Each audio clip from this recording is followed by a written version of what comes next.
like. Dear Dina, I need advice on my relationship with my older sister. I'm in my 50s and she's 58 with no children. My husband and I have an adult son and daughter. Our parents and brother have all passed, so it's just the two of us now in our immediate family. My dilemma is that my sister has started calling my mother-in-law and chatting with her. My family is often the topic of their conversations. Unfortunately, many things I've told my sister in confidence have been shared with my husband's mom and vice versa.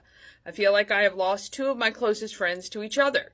I've asked my sister not to discuss me or my kids with my mother-in-law. She has told her things I've asked her to keep between us. I'll find out, and she'll say, "What's the big deal?" The big deal to me is that I feel like I can't trust her anymore. We used to be able to talk about anything, and now I feel like I need to edit what I say to her. I have expressed this to her, and she acts like she understands. She'll apologize, but within a week or two, she will do the same thing again. She doesn't see she's crossing boundaries.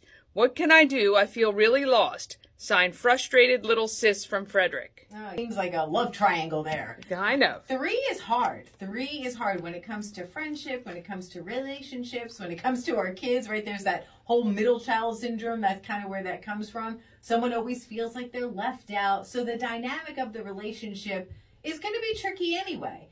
What's interesting to me is I was listening to what you were saying, Danny, as you were reading it. And I'm wondering what changed, because it says that your sister, or it's what you said is your sister started calling your mother-in-law. So I'm wondering what has changed that has prompted your sister to all of a sudden start talking to your mother-in-law. Have you become less available? Like, I don't know what's changed in that dynamic. Doesn't matter, because bottom line is she's gossiping, and that's wrong. If you've told her to stop doing that, what I'm sharing with you is confident, and she doesn't listen and she doesn't think it's a big deal, even though you've asked her to stop doing it, you've got to stop sharing things with her, which is stinky, because now you feel like you have no one to confide in. Yeah. So that's awful, but until she demonstrates that her actions are actually following her words, then you need to kind of keep stuff close to the vest. Yeah. I don't know. Yeah, this is strange. I'm just trying to think about if my sister started having a relationship with my mother-in-law. That's my point.